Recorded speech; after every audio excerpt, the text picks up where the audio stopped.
ನಮಸ್ಕಾರ ಸ್ನೇಹಿತರೆ, ಇವತ್ತಿನ ಈ ಮಹತ್ವದ ವಿಡಿಯೋಗೆ ತಮಗೆಲ್ಲರಿಗೂ ಹೃದಯಪೂರ್ವಕ ಸ್ವಾಗತ.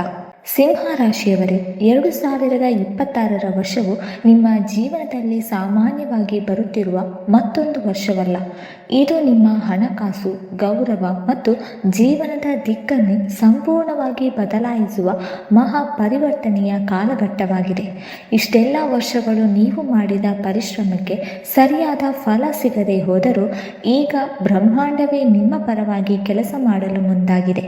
ಕಾಡಿನ ರಾಜನಾದ ಸಿಂಹ ಹೇಗೆ ಧೈರ್ಯ, ಶೌರ್ಯ ಮತ್ತು ನಾಯಕತ್ವಕ್ಕೆ ಸಂಕೇತವೋ ಅದೇ ರೀತಿ 2026ರಲ್ಲಿ ನೀವು ನಿಮ್ಮ ಜೀವನದ ಪ್ರತಿಯೊಂದು ಕ್ಷೇತ್ರದಲ್ಲೂ ಪ್ರಭಾವಶಾಲಿಯಾಗಿ ಮೆರೆದಾಡುವಿರಿ. ಈ ವರ್ಷ ಅವಕಾಶಗಳನ್ನು ಹುಡುಕಬೇಕಾಗಿಲ್ಲ, ಅವಕಾಶಗಳೇ ನಿಮ್ಮನ್ನು ಹುಡುಕಿಕೊಂಡು ಬರುವಂತಹ ಅದ್ಭುತ ಯೋಗ ನಿರ್ಮಾಣವಾಗುತ್ತಿದೆ. ಗುರು ಮತ್ತು ಶನಿದೇವ ಎಂಬ ದೈತ್ಯ ಗ್ರಹಗಳ ಸಂಯೋಜಿತ ಕೃಪೆಯಿಂದ ಸಿಂಹ ರಾಶಿಯವರ ಆರ್ಥಿಕ ಸ್ಥಿತಿಯಲ್ಲಿ ನಿಗೂಢವಾದ ಆದರೆ ಶಕ್ತಿಶಾಲಿ ಬದಲಾವಣೆಗಳು ಕಾಣಿಸಿಕೊಳ್ಳಲಿವೆ. ವ್ಯವಹಾರ, ಉದ್ಯೋಗ, ಹೂಡಿಕೆ ಅಥವಾ ಹೊಸ ಆದಾಯದ ಮೂಲಗಳ ಮೂಲಕ ಹಣಕಾಸಿನ ಸ್ಥಿರತೆ ಮತ್ತು ವೃದ್ಧಿ ಸಾಧ್ಯವಾಗುತ್ತದೆ. ಇದುವರೆಗೂ ನಿಮ್ಮನ್ನು ಕಡೆಗಣಿಸಿದವರು, ನಿಮ್ಮ ಮಾತಿಗೆ ಬೆಲೆ ಕೊಡದವರು ನಿಮ್ಮ ಏಳಿಗೆಯನ್ನು ಕಂಡು ಆಶ್ಚರ್ಯದಿಂದ ಬೆಚ್ಚಿ ಬೀಳುವ ಸಮಯ ಇದಾಗಿದೆ. ಸಮಾಜದಲ್ಲಿ ಗೌರವ, ಕುಟುಂಬದಲ್ಲಿ ಆತ್ಮವಿಶ್ವಾಸ ಮತ್ತು ಮನಸ್ಸಿನಲ್ಲಿ ಶಾಂತಿ, ಈ ಎಲ್ಲವೂ ನಿಮ್ಮ ಜೀವನಕ್ಕೆ ಪ್ರವೇಶಿಸುವ ಸೂಚನೆಗಳು ಸ್ಪಷ್ಟವಾಗಿವೆ. ಈ ದೈವಿಕ ಸಮಯದಲ್ಲಿ ತಾಯಿ ಮಹಾಲಕ್ಷ್ಮಿಯ ಸಂಪೂರ್ಣ ಕೃಪೆ ಸದಾ ನಿಮ್ಮ ಮೇಲೆ ಇರಲಿ ಎಂದು ನೀವು ಹೃದಯಪೂರ್ವಕವಾಗಿ ಬಯಸುವುದಾದರೆ ಈ ವಿಡಿಯೋವನ್ನು ಯಾವುದೇ ಕಾರಣಕ್ಕೂ ಸ್ಕಿಪ್ ಮಾಡದೆ ಪೂರ್ತಿಯಾಗಿ ವೀಕ್ಷಿಸಿ. ಸ್ನೇಹಿತರೆ, ಈಗ ಸಿಂಹ ರಾಶಿಯವರ ರಕ್ತ ಕುದಿಯುವಂತೆ ಮಾಡುವ ಆ ಒಂದು ಆರ್ಥಿಕ ರಹಸ್ಯಗಳ ಭೇದವನ್ನು ಆರಂಭಿಸೋಣ. ಸಿಂಹ ರಾಶಿಯವರೇ, 2026 ಮೊದಲ ಹಾಗೂ ಅತ್ಯಂತ ರೋಚಕವಾದ ರಹಸ್ಯವೇ ಕುಬೇರ ಯೋಗದ ಮಹೋದಯ. 2026 ಆರಂಭದಿಂದಲೇ ದೇವಗುರು ಬೃಹಸ್ಪತಿಯು ನಿಮ್ಮ ರಾಶಿಯ 11ನೇ ಮನೆಯಾದ ಲಾಭಸ್ಥಾನದಲ್ಲಿ ರಾಜನಂತೆ ಆಸೀನರಾಗಲಿದ್ದಾರೆ. ಜ್ಯೋತಿಷ್ಯದಲ್ಲಿ 11ನೇ ಮನೆ ಎಂದರೆ ಆದಾಯ, ಲಾಭ, ಕನಸುಗಳ ಪೂರ್ಣತೆ ಮತ್ತು ಸಮಾಜದ ಬೆಂಬಲ. ಈ ಸ್ಥಾನದಲ್ಲಿ ಗುರು ಬಲಿಷ್ಠನಾಗಿ ಕುಳಿತಾಗ ಅದರ ಫಲ ಅಸಾಧಾರಣವಾಗಿರುತ್ತದೆ. ಇದರ ಅರ್ಥ ಏನು ಗೊತ್ತಾ? ನೀವು ಮಣ್ಣನ್ನು ಮುಟ್ಟಿದರೂ ಅದು ಚಿನ್ನವಾಗುವಂತಹ ಸಮಯ. ಕಳೆದ 12 ವರ್ಷಗಳಲ್ಲಿ ಇಂತಹ ಶಕ್ತಿಶಾಲಿ ಯೋಗವನ್ನು ನೀವು ನೋಡಿರಲಿಕ್ಕೆ ಸಾಧ್ಯವಿಲ್ಲ. ಇದುವರೆಗೂ ಹಣಕ್ಕಾಗಿ ನೀವು ಜನರ ಹಿಂದೆ ಅಲೆದಾಡಿದ ದಿನಗಳು ಇದ್ದಿರಬಹುದು. ಸಾಲಬಾಧೆ, ತಡವಾದ ಪಾವತಿಗಳು, ನಿರೀಕ್ಷೆಗೂ ಮೀರಿ ಬಂದ ಖರ್ಚುಗಳು ನಿಮ್ಮನ್ನು ಮಾನಸಿಕವಾಗಿ ಕಾಡಿರಬಹುದು. ಆದರೆ 2026ರಲ್ಲಿ ಕಥೆಯೇ ತಿರುಗುತ್ತದೆ. ಈ ವರ್ಷ ಹಣವೇ ನಿಮ್ಮನ್ನು ಹುಡುಕಿಕೊಂಡು ಬರುವ ಸಮಯ ಅದು.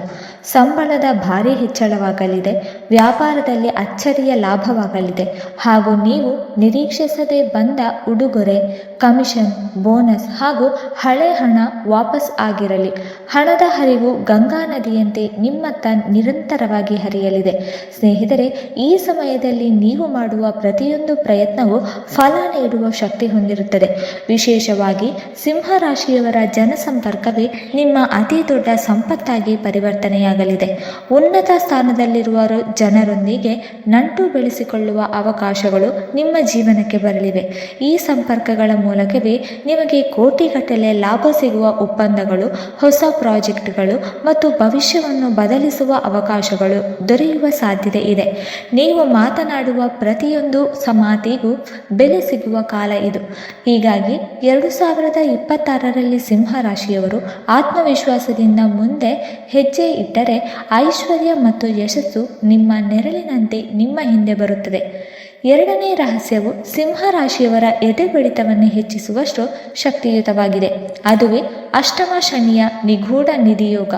ಗುರುಗ್ರಹವು ನಿಮಗೆ ನೇರವಾಗಿ ಕಾಣುವ ಆದಾಯ, ಲಾಭ ಮತ್ತು ಅವಕಾಶಗಳನ್ನು ನೀಡುತ್ತಿದ್ದರೆ, ಶನಿದೇವನು ನಿಮ್ಮ ರಾಶಿಯ 8ನೇ ಮನೆಯಲ್ಲಿ ಕುಳಿತುಕೊಂಡು ಗುಪ್ತವಾಗಿ, ಮೌನವಾಗಿ ಆದರೆ ಅತ್ಯಂತ ಪರಿಣಾಮಕಾರಿಯಾಗಿ ನಿಮ್ಮ ಜೀವನಕ್ಕೆ ಐಶ್ವರ್ಯ ಧನವನ್ನು ತರಲು ಸಿದ್ಧನಾಗಿದ್ದಾನೆ. ಜ್ಯೋತಿಷ್ಯದಲ್ಲಿ 8ನೇ ಮನೆ ಎಂದರೆ ಕೇವಲ ಸಂಕಷ್ಟ, ವಿಘ್ನ ಅಥವಾ ನೋವು ಮಾತ್ರವಲ್ಲ. ಅದು ನಿರೀಕ್ಷಿತ ಜಾಕ್ಪಾಟ್, ಹಠಾತ್ ಲಾಭ ಮತ್ತು ರಹಸ್ಯವಾಗಿ ಬರುವ ಐಶ್ವರ್ಯದ ಕೇಂದ್ರವೂ ಹೌದು. ಈ ಮನೆಯ ಶಕ್ತಿ ಸರಿಯಾಗಿ ಕೆಲಸ ಮಾಡಿದಾಗ ಬದುಕೇ ಒಂದು ಕ್ಷಣದಲ್ಲಿ ತಿರುಗಿಬಿಡುತ್ತದೆ. ಆದರೆ ಇಲ್ಲಿ ಒಂದು ಮಹತ್ವದ ಎಚ್ಚರಿಕೆ ಇದೆ. ಅಷ್ಟಮ ಶನಿದೇವನು ಒಂದು ಕೈಯಲ್ಲಿ ನಿಧಿಯನ್ನು ಹಿಡಿದಿದ್ದರೆ ಇನ್ನೊಂದು ಕೈಯಲ್ಲಿ ಕತ್ತರಿಯನ್ನು ಹಿಡಿದಿರುವಂತೆ. ಅಂದರೆ ನೀವು ನಿಷ್ಠೆ, ಶ್ರಮ ಮತ್ತು ಸರಿಯಾದ ಮಾರ್ಗದಲ್ಲಿ ನಡೆದುಕೊಂಡರೆ ಅವನು ಅಪಾರ ಐಶ್ವರ್ಯವನ್ನು ನೀಡುತ್ತಾನೆ.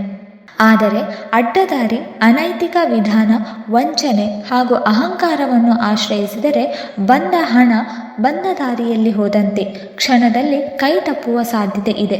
ಹೀಗಾಗಿ ಈ ಅವಧಿಯಲ್ಲಿ ಸಂಯಮ, ಸತ್ಯ ಮತ್ತು ಶಿಸ್ತಿನಿಂದ ನಡೆದುಕೊಂಡರೆ ಶನಿದೇವನ ಈ ನಿಗೂಢ ನಿಧಿಯೋಗವು ನಿಮ್ಮ ಜೀವನದ ಅತ್ಯಂತ ದೊಡ್ಡ ಆಶೀರ್ವಾದವಾಗಲಿದೆ. ಮೂರನೇ ರಹಸ್ಯವು ಸಿಂಹ ರಾಶಿಯನ್ನು ಕ್ಷಣ ಮಾತ್ರದಲ್ಲಿ ಎಚ್ಚರಗೊಳಿಸುವಷ್ಟು ಆಘಾತಕಾರಿಯಾಗಿದೆ. ಅದುವೇ ಗುಪ್ತ ಶತ್ರುಗಳಿಂದ ಬರುವ ಆರ್ಥಿಕ ದಾಳಿ. ನೀವು ಜೀವನದಲ್ಲಿ ಮುಂದೆ ಸಾಗಲು ಆರಂಭಿಸಿದಾಗ ನಿಮ್ಮ ಏಳಿಗೆಯನ್ನು ನೋಡಿ ಖುಷಿ ಪಡುವವರಿಗಿಂತ ಹೊಟ್ಟೆಕಿಚ್ಚು ಪಡುವವರೇ ಹೆಚ್ಚಿರುತ್ತಾರೆ ಎಂಬ ಕಠಿಣ ಸತ್ಯವನ್ನು ಈ ವರ್ಷ ನೀವು ಸ್ಪಷ್ಟವಾಗಿ ಅರಿಯುತ್ತೀರಿ. 2026ರಲ್ಲಿ ನಿಮ್ಮ ಆರ್ಥಿಕ ಪ್ರಗತಿ ವೇಗ ಪಡೆದುಕೊಳ್ಳುತ್ತಿದ್ದಂತೆ ಅದನ್ನು ಸಹಿಸದವರು ನಿಮ್ಮ ಅಕ್ಕಪಕ್ಕದಲ್ಲಿ, ನಿಮ್ಮ ನಂಬಿಕೆಯ ವಲಯದಲ್ಲಿ ಕಾಣಿಸಿಕೊಳ್ಳಬಹುದು. ಅವರು ನಿಮ್ಮ ವ್ಯವಹಾರ ಪಾಲುದಾರರಾಗಿರಬಹುದು, ಹತ್ತಿರದ ಸ್ನೇಹಿತರಾಗಿರಬಹುದು, ಅಥವಾ ಪ್ರತಿದಿನ ನಿಮ್ಮೊಂದಿಗೆ ನಗುತ್ತಾ ಮಾತನಾಡುವವರೇ ಆಗಿರಬಹುದು. ಈ ಕಾರಣದಿಂದಲೇ ಈ ವರ್ಷ ಸಿಂಹ ರಾಶಿಯವರಿಗೆ ಅತಿ ಮುಖ್ಯವಾದ ಸಲಹೆ ಎಂದರೆ ನಿಮ್ಮ ಹಣಕಾಸಿನ ಯಾವುದೇ ಗುಟ್ಟುಗಳನ್ನು ಯಾರೊಂದಿಗೂ ಹಂಚಿಕೊಳ್ಳಬೇಡಿ. ನಿಮ್ಮ ಬ್ಯಾಂಕ್ ಬ್ಯಾಲೆನ್ಸ್, ಹೂಡಿಕೆ ವಿವರಗಳು, ಸಾಲ ಪಾವತಿ ವಿಷಯಗಳು ಅಥವಾ ನಿಮ್ಮ ಮುಂದಿನ ಬಿಸ್ನೆಸ್ ಪ್ಲಾನ್ಗಳನ್ನು ಯಾರಿಗೂ ಹೇಳಬಾರದು. ಗೋಡೆಗಳಿಗೂ ಕಿವಿ ಇರುತ್ತದೆ ಎಂಬ ಹಳೆಯ ಮಾತು 2026ರಲ್ಲಿ ಸಿಂಹ ರಾಶಿಯವರಿಗೆ ಅಕ್ಷರಶಃ ಅನ್ವಯವಾಗುತ್ತದೆ. ಒಂದು ಸಣ್ಣ ಮಾಹಿತಿ ಕೂಡ ತಪ್ಪು ಕೈಗಳಿಗೆ ಹೋದರೆ ಅದೇ ನಿಮ್ಮ ವಿರುದ್ಧ ಉಪಯೋಗವಾಗುವ ಸಾಧ್ಯತೆ ಇರುತ್ತದೆ. ಈ ವರ್ಷ ನಿಮ್ಮ ಮೌನವೇ ನಿಮ್ಮ ಅತಿ ದೊಡ್ಡ ಆರ್ಥಿಕ ಅಸ್ತ್ರವಾಗಲಿದೆ. ನೀವು ಎಷ್ಟು ಸದ್ದಿಲ್ಲದೆ, ಪ್ರದರ್ಶನವಿಲ್ಲದೆ ಮತ್ತು ಅಹಂಕಾರವಿಲ್ಲದೆ ಬೆಳೆಯುತ್ತೀರೋ ಅಷ್ಟು ಹೆಚ್ಚು ನೀವು ಸುರಕ್ಷಿತರಾಗಿರುತ್ತೀರಿ. ಯಶಸ್ಸನ್ನು ಘೋಷಿಸುವುದಕ್ಕಿಂತ ಅದನ್ನು ಮೌನವಾಗಿ ಬದುಕುವುದು ಈ ಕಾಲದ ಜಾಣ್ಮೆ. ಶತ್ರುಗಳಿಗೆ ನಿಮ್ಮ ಏಳಿಗೆಯ ಸುಳಿವು ಕೂಡ ಸಿಗದಂತೆ ನೋಡಿಕೊಳ್ಳುವುದೇ ನಿಮ್ಮ ಆರ್ಥಿಕ ಸ್ಥಿರತೆಯ ರಕ್ಷಾ ಕವಚವಾಗುತ್ತದೆ. ಸ್ನೇಹಿತರೆ, 4ನೇ ರಹಸ್ಯವು ಸಂಪೂರ್ಣವಾಗಿ ನಿಮ್ಮ ಬುದ್ಧಿವಂತಿಕೆ, ವಿವೇಕ ಮತ್ತು ಹೂಡಿಕೆ ನಿರ್ಣಯಗಳಿಗೆ ಸಂಬಂಧಿಸಿದ ಅತ್ಯಂತ ಮಹತ್ವದ ವಿಷಯವಾಗಿದೆ. ಸಿಂಹರಾಶಿಯವರು ಸ್ವಭಾವತಃ ಧೈರ್ಯಶಾಲಿಗಳು, ರಿಸ್ಕ್ ತೆಗೆದುಕೊಳ್ಳುವ ಮನೋಭಾವ ಹೊಂದಿರುವವರು ಎಂಬುದು ಎಲ್ಲರಿಗೂ ಗೊತ್ತು. ಆದರೆ 2026ರಲ್ಲಿ ಶನಿದೇವನು ನಿಮ್ಮ ಮುಂದೆ ಒಂದು ಸುಂದರವಾದ ಜೇನುತುಪ್ಪದ ಬಲೆಯನ್ನು ಬೀಸಲಿದ್ದಾನೆ. ಷೇರು ಮಾರುಕಟ್ಟೆ, ಕ್ರಿಪ್ಟೋ ಕರೆನ್ಸಿ ಅಥವಾ ಬಿಟ್ಕಾಯಿನ್ನಂತಹ ಕ್ಷೇತ್ರಗಳಲ್ಲಿ ರಾತ್ರೋರಾತ್ರಿ ಹಣ ದುಪ್ಪಟ್ಟಾಗುತ್ತದೆ ಎಂಬ ಆಕರ್ಷಕ ಆಸೆಯನ್ನು ನಿಮ್ಮ ಮನಸ್ಸಿನಲ್ಲಿ ಹುಟ್ಟಿಸಬಹುದು. ದಯವಿಟ್ಟು ಈ ಮಿಥ್ಯ ಆಕರ್ಷಣೆಗೆ ಒಳಗಾಗಬೇಡಿ, ಏಕೆಂದರೆ ಇದು ಶನಿದೇವನು ನಿಮ್ಮ ಸಹನಶೀಲತೆ ಮತ್ತು ವಿವೇಕವನ್ನು ಪರೀಕ್ಷಿಸುವ ಒಂದು ಆಟವಾಗಿರುತ್ತದೆ. ಈ ಅವಧಿಯಲ್ಲಿ ಸಿಂಹರಾಶಿಯವರು ತಕ್ಷಣದ ಲಾಭಕ್ಕಿಂತ ದೀರ್ಘಕಾಲೀನ ಭದ್ರತೆಯನ್ನು ಗಮನಹರಿಸುವುದು ಅತ್ಯಂತ ಅಗತ್ಯ. ಶನಿಯ ನಿಜವಾದ ಆಶೀರ್ವಾದ ವೇಗದಲ್ಲಿಲ್ಲ, ಸ್ಥಿರತೆಯಲ್ಲಿದೆ ಎಂಬುದು ಮರೆಯಬೇಡಿ. ಹೀಗಾಗಿ 2026ರಲ್ಲಿ ನೀವು ಭೂತಾಯಿಯ ಮಡಿಲಲ್ಲಿ, ಅಂದರೆ ಜಮೀನು, ಸೈಟ್, ಮನೆ ಅಥವಾ ಕೃಷಿ ಭೂಮಿಯಲ್ಲಿ ಹಣ ಹೂಡಿದರೆ ಅದು ಕೇವಲ ಈಗಿನ ಲಾಭಕ್ಕೆ ಸೀಮಿತವಾಗದೆ ಮುಂದಿನ ಪೀಳಿಗೆಗೂ ಕುಳಿತು ತಿನ್ನುವಷ್ಟು ಬಲಿಷ್ಠ ಆಸ್ತಿಯಾಗಿ ಬೆಳೆಯುತ್ತದೆ. ಇಂತಹ ಹೂಡಿಕೆಗಳು ಸಮಯದೊಂದಿಗೆ ಮೌಲ್ಯ ಹೆಚ್ಚಿಸಿಕೊಂಡು ನಿಮ್ಮ ಕುಟುಂಬದ ಭವಿಷ್ಯಕ್ಕೆ ಭದ್ರತೆಯ ಕವಚವಾಗುತ್ತದೆ. ಅದೇ ರೀತಿ ಬಂಗಾರ ಮತ್ತು ಬೆಳ್ಳಿಯ ಮೇಲಿನ ಹೂಡಿಕೆಗಳು ಈ ವರ್ಷ ನಿಮಗೆ ರಕ್ಷಾ ಕವಚದಂತೆ ಕೆಲಸ ಮಾಡಲಿವೆ. ಅಸ್ಥಿರ ಪರಿಸ್ಥಿತಿಗಳಲ್ಲೂ ನೀವು ನಿಮ್ಮ ಹಣವನ್ನು ಸುರಕ್ಷಿತವಾಗಿ ಕಾಪಾಡುವ ಶಕ್ತಿ ಹೊಂದಿದೆ. ಈ ವರ್ಷ ನೀವು ಮಾಡುವ ಹೂಡಿಕೆಗಳು ಕೇವಲ ನಿಮ್ಮ ಬ್ಯಾಂಕ್ ಬ್ಯಾಲೆನ್ಸ್ ಹೆಚ್ಚಿಸುವುದಕ್ಕಿಂತ ಹೆಚ್ಚಿನ ಅರ್ಥ ಹೊಂದಿರುತ್ತದೆ. ಅವು ನಿಮ್ಮ ಜೀವನದ ಸ್ಥಾನಮಾನವನ್ನೇ ಬದಲಿಸಿ ನಿಮ್ಮನ್ನು ಸಾಮಾನ್ಯ ಶ್ರೀಮಂತರನ್ನಾಗಿ ಮಾಡುವುದಲ್ಲ, ನಿಜವಾದ ಅರ್ಥದಲ್ಲಿ ಆಸ್ತಿ ಹೊಂದಿರುವ ಜಮೀನ್ದಾರನನ್ನಾಗಿ ರೂಪಿಸುವ ಶಕ್ತಿ ಹೊಂದಿರುತ್ತದೆ. ಸ್ನೇಹಿತರೆ, ಈಗ 5ನೆಯ ಮತ್ತು ಕೊನೆಯ ರಹಸ್ಯವೆಂದರೆ ರಾಜವೈಭೋಗ ಮತ್ತು ಶಿಸ್ತಿನ ಸಂಘರ್ಷ. ಸಿಂಹರಾಶಿಯವರಿಗೆ ರಾಜನಂತೆ ಬದುಕುವುದೆಂದರೆ ಇಷ್ಟ. 2026ರಲ್ಲಿ ಕೈಯಲ್ಲಿ ಹಣ ಓಡಾಡುವುದರಿಂದ ಐಷಾರಾಮಿ ಕಾರು, ದೊಡ್ಡ ಬಂಗಲೆ ಅಥವಾ ಬೆಲೆ ಬಾಳುವ ಒಡವೆಗಳನ್ನು ಕೊಳ್ಳುವ ಆಸೆ ಹುಚ್ಚು ಹೊಳೆಯಂತೆ ನುಗ್ಗಿ ಬರುತ್ತದೆ. ಆದರೆ ಇಲ್ಲೇ ಇದೆ ತಿರುವು.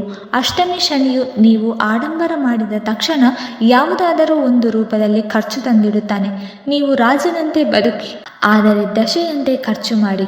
ನಿಮ್ಮ ಆದಾಯದಲ್ಲಿ ಒಂದು ಭಾಗವನ್ನು ದಾನ ಧರ್ಮಕ್ಕೆ ಅಥವಾ ಗುಪ್ತ ಉಳಿತಾಯಕ್ಕೆ ಎತ್ತಿಡಿ. ಇದು ನಿಮ್ಮ ಕಷ್ಟಕಾಲಕ್ಕೆ ಸಂಜೀವಿನಿಯಾಗಲಿದೆ. 2026 ನಿಮ್ಮನ್ನು ಬರೀ ಶ್ರೀಮಂತರನ್ನಾಗಿ ಮಾಡುವುದಲ್ಲ, ನಿಮ್ಮನ್ನು ಒಬ್ಬ ಶಕ್ತಿಶಾಲಿ ವ್ಯಕ್ತಿಯನ್ನಾಗಿ ಮಾಡಲಿದೆ. ಈ ರಾಜಯೋಗವನ್ನು ಉಳಿಸಿಕೊಳ್ಳಲು ಮತ್ತು ದೃಷ್ಟಿದೋಷವನ್ನು ಕಳೆಯಲು ಒಂದು ಬ್ರಹ್ಮಾಸ್ತ್ರದಂತೆ ಪರಿಹಾರ ಇಲ್ಲಿದೆ. ಸಿಂಹರಾಶಿ ಅಧಿಪತಿ ಸೂರ್ಯದೇವ. ಪ್ರತಿದಿನ ಬೆಳಿಗ್ಗೆ ಎದ್ದ ತಕ್ಷಣ ಸೂರ್ಯನಿಗೆ ನಮಸ್ಕರಿಸಿ ಓಂ ಸೂರ್ಯಾಯ ನಮಃ ಎಂಬ ಮಂತ್ರವನ್ನು ಹೇಳಿ. ಹಾಗೆಯೇ ಶನಿವಾರದಂದು ಕಪ್ಪು ನಾಯಿಗೆ ಬಿಸ್ಕೆಟ್ ಅಥವಾ ರೊಟ್ಟಿ ತಿನ್ನಿಸಿ. ಇದು ಅಷ್ಟಮ ಶನಿಯ ಕೋಪವನ್ನು ತಣಿಸಿ ನಿಮಗೆ ಬರಬೇಕಾದ ಗುಪ್ತ ನಿಧಿಯ ಬಾಗಿಲನ್ನು ತೆರೆಸುತ್ತದೆ. ವೀಕ್ಷಕರೇ, ಈ ಮಾಹಿತಿ ನಿಮಗೆ ಇಷ್ಟವಾಗಿದ್ದರೆ ದಯವಿಟ್ಟು ಲೈಕ್ ಮಾಡಿ, ಶೇರ್ ಮಾಡಿ ಮತ್ತು ಕಮೆಂಟ್ ಮಾಡಿ.